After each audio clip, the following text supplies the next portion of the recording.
Buongiorno, benvenuti a questa prima edizione di TG Sicilia, i titoli del nostro telegiornale. Sopravvissuta all'inferno nella giornata internazionale contro la violenza sulle donne, a TG Sicilia raccontiamo la storia di Lidia Vivoli, ridotta in fin di vita dal suo ex. Studenti, docenti e personale universitario uniti in corteo silenzioso per ricordare Chiara Adorno, la 18enne uccisa mentre attraversava la circonvallazione di Catania sulle strisce pedonali. Agrigento sconvolta per il suicidio di Alberto Re. I familiari puntano il dito sui social, l'imprenditore bersagliato dagli sfottò per il flop del suo festival. Catania, scatta la guerra del comune agli incivili che sporcano la città. Le telecamere incastrano i furbetti del sacchetto selvaggio, denuncia penale per un uomo che ha scaricato in strada 12 buste di spazzatura. Arriva il freddo anche in Sicilia, da oggi calano bruscamente le temperature. Etna imbiancata e di nuovo in attività con fontane di lava dal cratere di sud-est. Il vulcano resta sorvegliato speciale. Calcio, Catania a Giuliano per ritrovare il sorriso anche in trasferta contro il Campani. Lucarelli conferma la difesa a 4. Domani al San Filippo di Messina sfida la corazzata Juve Stabile.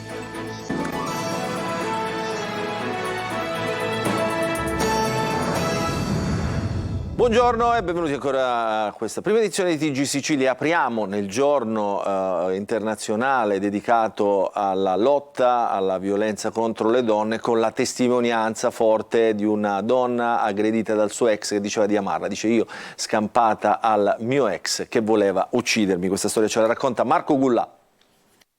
Per anni non ha dormito. Appena chiudevo gli occhi mi ritrovavo la sua immagine davanti mentre tentava di ammazzarmi. In strada, a ogni auto che mi sorpassava, pensavo fosse lui. La donna che vedete si chiama Lidia Vivoli, è palermitana ed è sopravvissuta a un tentativo di femminicidio nel giugno del 2012. Io nel 2012, dopo 5 mesi di relazione con una persona, andai a convivere con questo uomo che era un principe azzurro. Io facevo l'assistente di volo e veniva alle 5 del mattino in aeroporto solo per prendersi un caffè con me, mi faceva trovare la cena pronta, mi veniva a prendere, a lasciare, sembrava il principe azzurro. Tutto potevo immaginare tranne che questa fosse una maschera. Una maschera caduta in una notte terribile per la povera Lidia. Con una scusa venne a dormire a casa mia perché lui pensò che il mio stipendio, i miei soldi, il mio denaro, se non fossero stati utilizzati da lui, non potevano essere utilizzati neanche da me. Allora di notte mentre dormivo mi cominciò a colpire con una padella di ghisa in testa finché si ruppe il manico e poi pugnalò con delle forbici, mi soffocò col filo della bajour, del ventilatore, mi colpì in faccia prendomi l'arcata sopraccigliare fino allo zigomo, mi ruppe il naso, il timpano, 3 costole, lesione al tendine, insomma ha fatto tutto per uccidermi. Io mi sono salvata, sinceramente non so perché, me lo sono chiesto tante volte perché mi sono salvata. A questo punto ho pensato che era giusto che io facessi qualcosa per le altre. Lidia vuole dare un consiglio a chi vive una relazione malata. Basta di dire soltanto la parola denuncia. Quando andiamo a denunciare vuol dire che è successo qualcosa di molto grave. Insegniamo alle ragazze, alle donne a riconoscere i segnali della relazione tossica, quelle le privazioni della libertà, il controllo, la vessazione, l'umiliazione. E anche il controllo dei social, perché no, fammi controllare il telefono, vatti a lavare i piatti, l'umiliazione proprio della donna come essere inferiore, loro reputano la donna non libera di scegliere. Allora se già noi in questa fase ci poniamo dei dubbi e li lasciamo, non abbiamo bisogno di andare a denunciare. Ricordiamoci che ci sono donne come Giulia, come Elisa Bravi, che la prima volta che hanno avuto le mani addosso dal proprio compagno, fidanzato, marito è stata anche l'ultima. Se noi aspettiamo il primo schiaffo potrebbe essere l'ultimo, perché in molti casi siamo state uccise durante la prima aggressione. Studenti, docenti e personale universitario insieme, uniti in un corteo silenzioso per ricordare Chiara Adorno, la studentessa investita e uccisa la sera del 7 novembre mentre attraversava la circonvallazione di Catania. Ce ne parla Simona Mazzone. Una marcia per Chiara partita da piazza Santa Maria di Gesù affinché la strage dei pedoni venga fermata, affinché gli studenti universitari possano muoversi in sicurezza sulle strade di Catania. Cose così non devono più accadere, hanno detto tutti in un grido unanime. Un momento per ricordare la giovane morta la sera del 7 novembre scorso dopo essere stata investita mentre attraversava sulle strisce pedonali, travolta prima da una moto e poi da un'auto. I cittadini, soprattutto gli studenti universitari, purtroppo non vivono in una città sicura e a misura di studenti.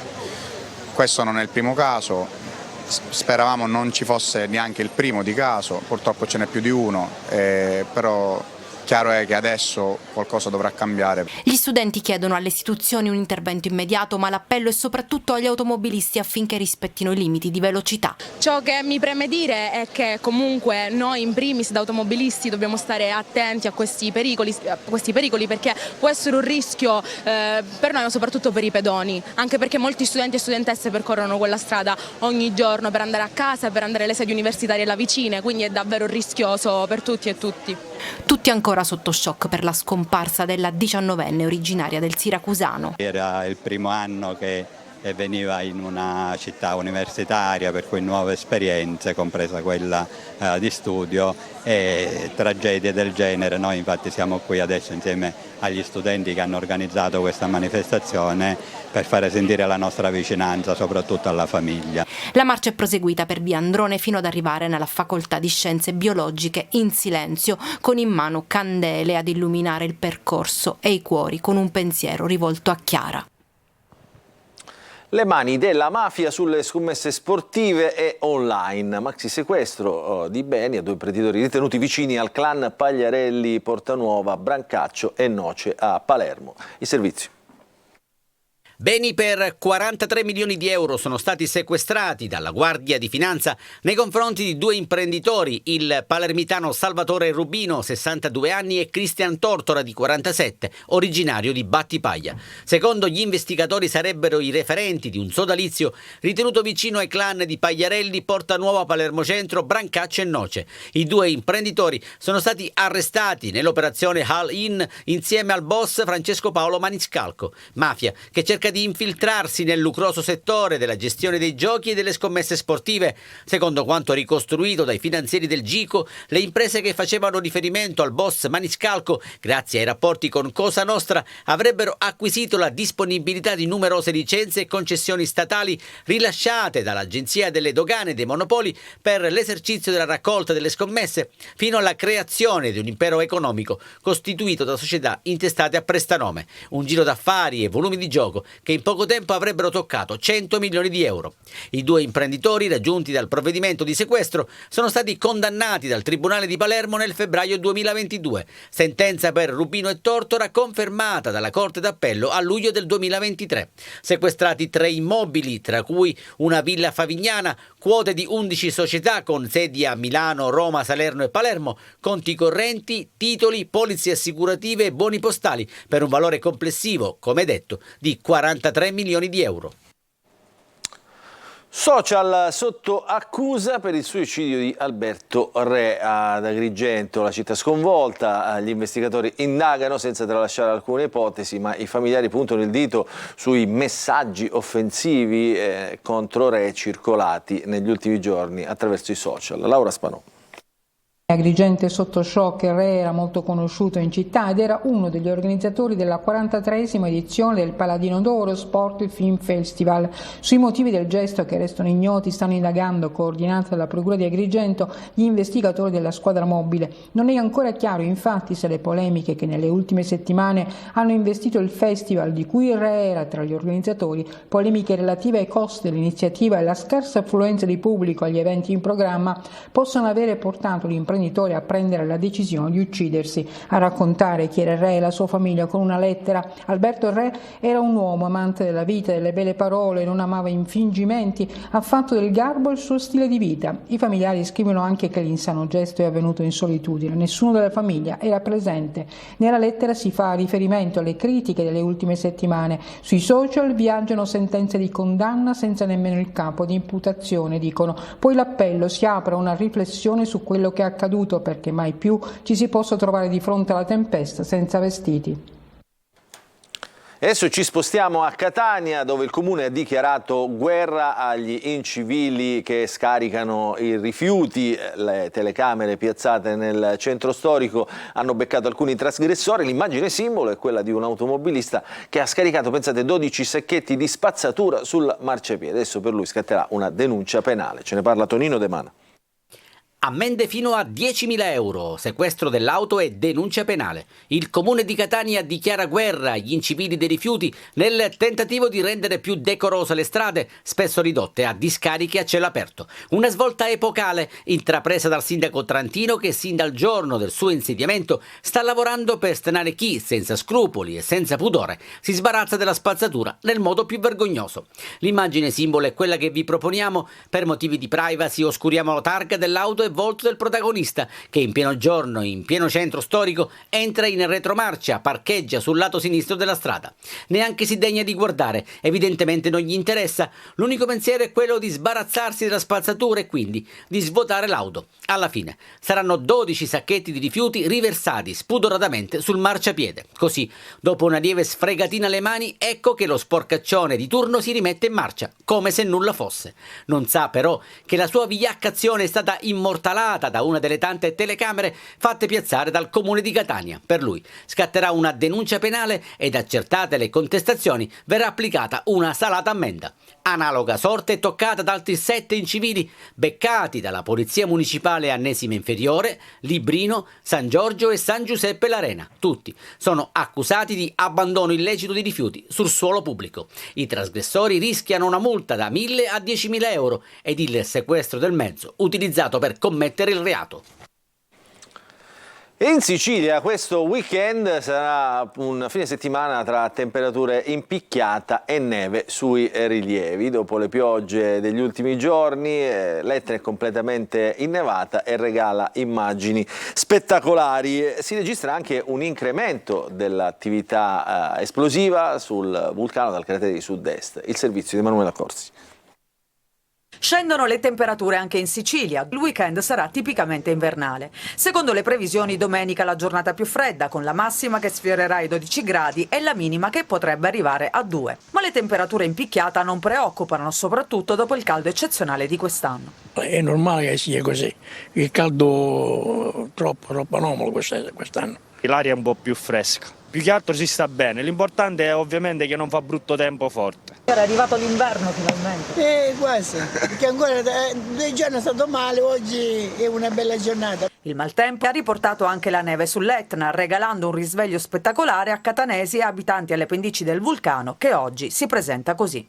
Ieri era piena di boschie, non si vedeva nulla, oggi invece è chiarissimo, bella. Uno spettacolo. Uno spettacolo, sì, uno spettacolo. Un'immagine che affascina i residenti, ma soprattutto i turisti. Meravigliosa, quando ho visto l'Etna stamattina ho fatto prima cosa la foto e poi ho mandato quelli dei babà, dei cannoli, a tutti a fare i mordi invidia, a tutti quelli che hanno la brioscina a Torino, misera proprio.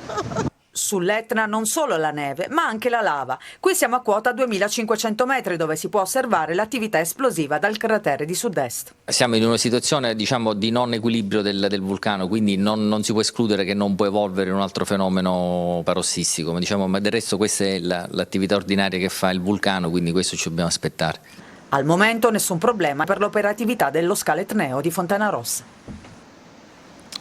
È bellissime queste immagini mostrate in questo servizio. Aumentano le possibilità di sconto, adesso parliamo di caro voli sui biglietti aerei per i residenti in Sicilia. La riduzione già resa possibile grazie all'intervento della Regione sarà presto estesa anche ai biglietti di costo inferiore ai 50 euro e a chi ha prenotato dal 10 novembre e anche a chi viaggerà con vettore che non ha aderito all'iniziativa. Lo dice la Regione siciliana in una nota. L'assessorato alle infrastrutture ai trasporti ha pubblicato un nuovo avviso che contiene l'abolizione della soglia per ricevere il beneficio. Hanno aderito le compagnie Aero Italia, ITA e Wizz Air.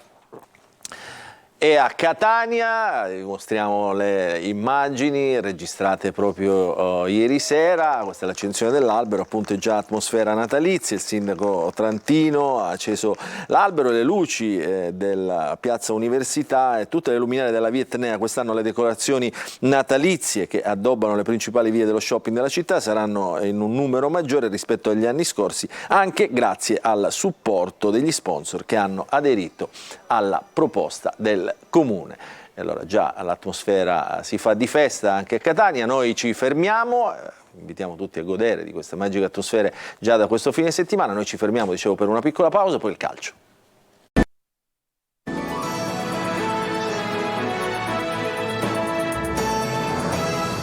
Bentrovati nella seconda parte del nostro telegiornale, parliamo di calcio, cominciamo con il Catania che sarà di scena Giuliano in una partita insidiosa contro una delle formazioni più in forma del torneo. Francesco Triolo.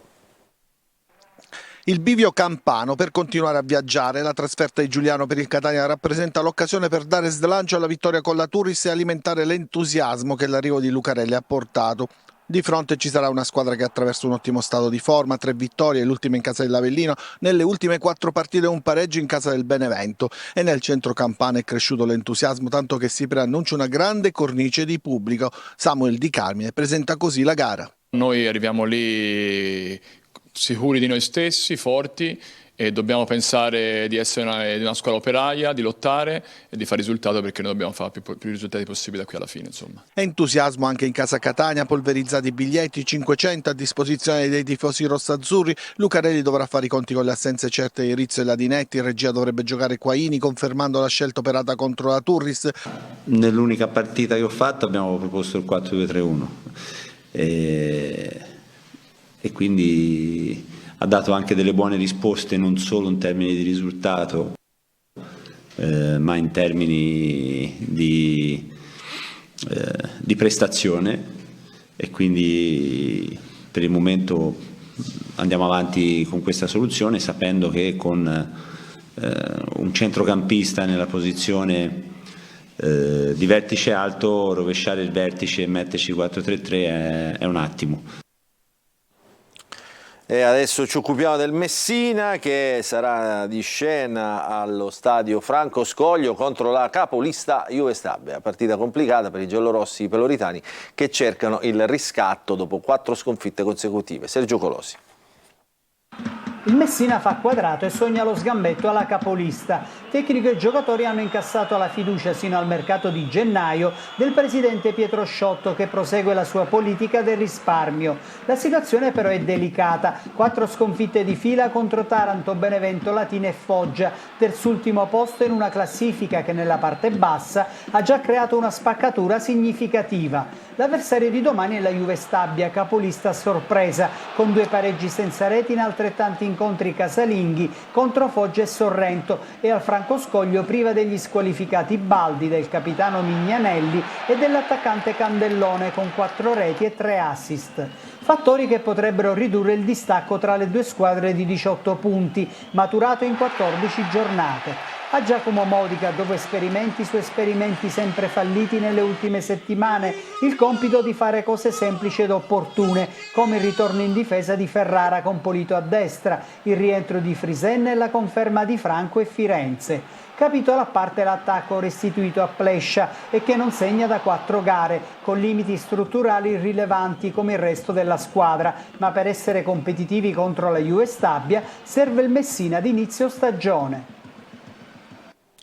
E prima di chiudere vediamo un'ultima ora appena battuta dalle agenzie. A Catania un imprenditore nel settore delle pompe funebri è stato arrestato dalla DIA perché trovato in possesso di una pistola calibro 9 con matricola Brasa dotata di cartucce di munizionamento. A seguito delle indagini un'altra persona è stata arrestata a San Nicolò per detenzione di una pistola e 2 caricatori. Dopo le formalità di rito i 2 sono stati rinchiusi nel carcere di Piazza Lanza. Questa era l'ultima notizia, il nostro telegiornale finisce qui. Vi ricordo che l'informazione su Antenna Sicilia ritornerà più tardi alle 13:30. Adesso vi lascio alla rassegna stampa curata oggi dal collega Marco Carli.